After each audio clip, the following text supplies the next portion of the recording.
de link e station. Deixa eu pegar aqui um apontador, porque senão nós vamos... Esse aqui não dá muito.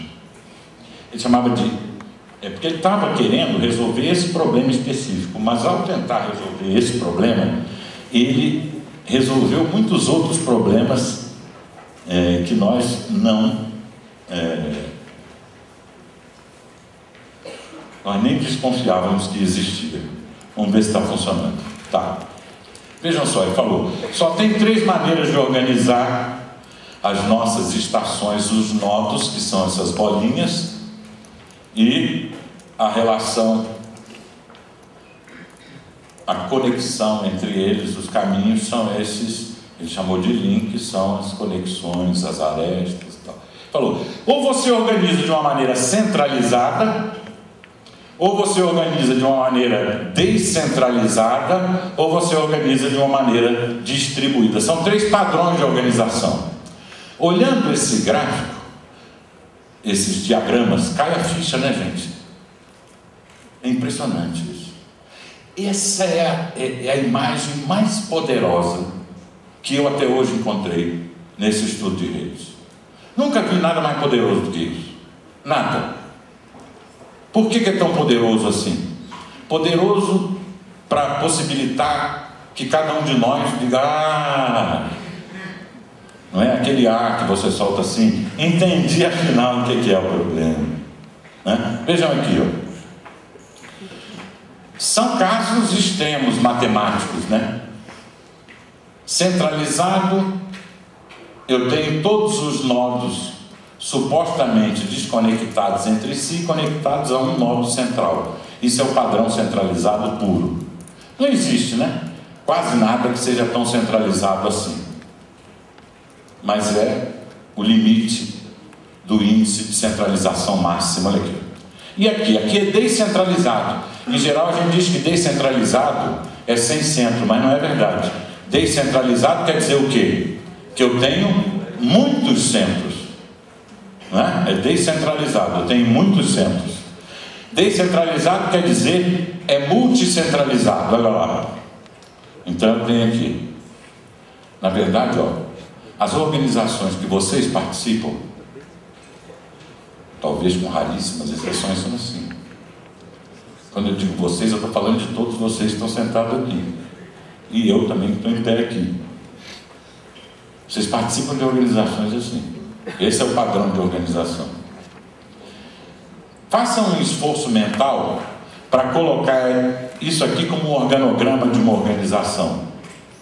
Coloquem aquele nódulo aqui como se estivesse aqui, e aí vão descendo assim, vocês vão ver que isso aqui é um organograma de uma organização baseada em comando e controle. Isso é uma hierarquia, embora seja descentralizado.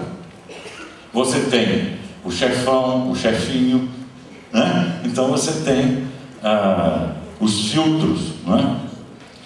Por exemplo, se eu estou aqui e quero falar com o Marcelo Stravizzi, que está sentado ali, Marcelo Stravizzi, essa bolinha aqui, o que eu tenho que fazer? Eu tenho que passar pelo chefinho aqui, depois lá no chefão, voltar para o outro chefinho, cheguei no Marcelo.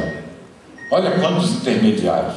Eu sei que vocês estão tendo a imagem do que é isso, né? Aquele memorando que sobe para o 2º andar, desce para o 5º andar, o cara carimba lá no 3º andar e tem um visto final do cara. É ou não é? É assim que funciona. É uma estrutura descentralizada. Assim são os partidos, assim são os sindicatos e todas as corporações, assim são as empresas, assim são as ONGs, assim são as universidades. As ONGs e toda essa nova burocracia associacionista da sociedade civil, que a gente acha que tem uma virtude em si, porque é sem fim lucrativo, mas elas são assim. Elas são hierárquicas. Bom, e tem esse modelo aqui, ó, que é o modelo distribuído, que é o padrão distribuído, que todas as linhas não estão desenhadas aqui, gente. Porque não é possível desenhar todas as linhas. É possível, mas aí a gente não ia ver o desenho. Vocês só iam ver aquele monte de linha, né? Então ele botou só algumas. Mas deu para caracterizar qual é o padrão, não é? Só com algumas linhas já ficou claro qual é o padrão. Vejam só. Ele falou, A maneira menos sustentável é essa. O Paul Barra não usava a palavra sustentável, quem está usando sou eu, viu, gente? Mas a maneira capaz de sobreviver a uma catástrofe nuclear, a pior maneira é essa. Porque se eu bombardear o centro, desconectam tudo, acabou. Está claro, né? Essa maneira aqui é um pouco mais, tem mais chances de sobreviver do que o padrão totalmente centralizado.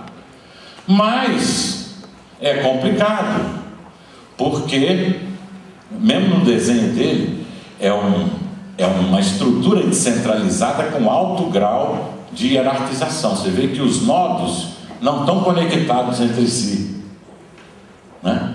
Bom, aqui. E aqui? Bom, aqui é onde ela tem mais chance de sobreviver. Por quê? Se eu eliminar um nodo qualquer, num padrão distribuído, o que acontece?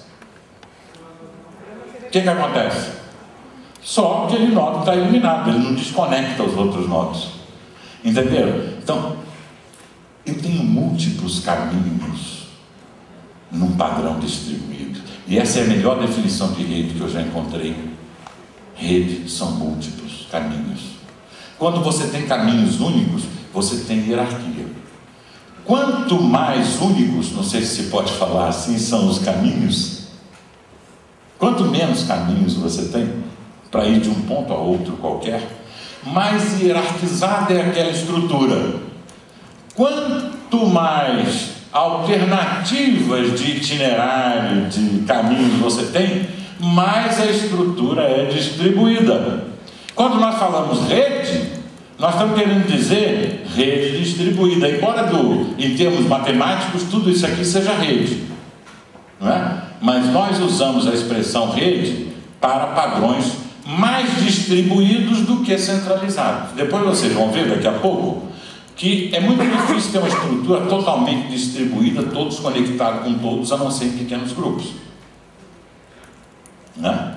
Mas o que importa é o padrão. Então vocês entenderam, essa é a primeira coisa importante do NetWeaving para a gente entender. Redes são múltiplos caminhos, redes são padrões distribuídos, redes não são instrumentos, redes não são ferramentas, redes não são coisas, não é um site, uma plataforma. Rede é um padrão de organização. Esse padrão pode estar presente. Eu posso fazer rede com carta, assim como o pessoal fez quando estava escrevendo a Declaração de Independência dos Estados Unidos, o famoso Network da Filadélfia. Como é que foi? Foi uma declaração escrita a várias mãos, não tinha telefone, não tinha internet, não tinha e-mail, não tinha essas coisas todas. E o que os caras faziam? Cada um mandava a sua contribuição numa carta. Essa carta era entregue no correio dos Estados Unidos, que levava essa carta de uma cidade a outra a cavalo. Com cavalo e cartas, os caras conseguiram fazer um padrão de rede. Vocês entenderam isso? Eu posso fazer com sinais de fumaça uma rede. É o padrão de organização. É claro que se eu tiver uma plataforma interativa em que eu posso me comunicar com qualquer um em tempo real, eu acelero todo esse processo e potencializo o processo. Mas o padrão é que é o fundamental. Não é a ferramenta, não é o instrumento, não é a coisa, não é a tecnologia. A rede não nasceu por causa da tecnologia. A tecnologia potencializou. Mas a tecnologia interativa só surgiu porque havia a possibilidade social dela surgir. Se não houvesse, não tinha ninguém capaz de inventar essa tecnologia. As tecnologias são inventadas por nós mesmos, pessoas humanas que vivem aqui na Terra. Elas não vêm de Marte, elas não vêm de outra galáxia, elas não vêm das Pleiades.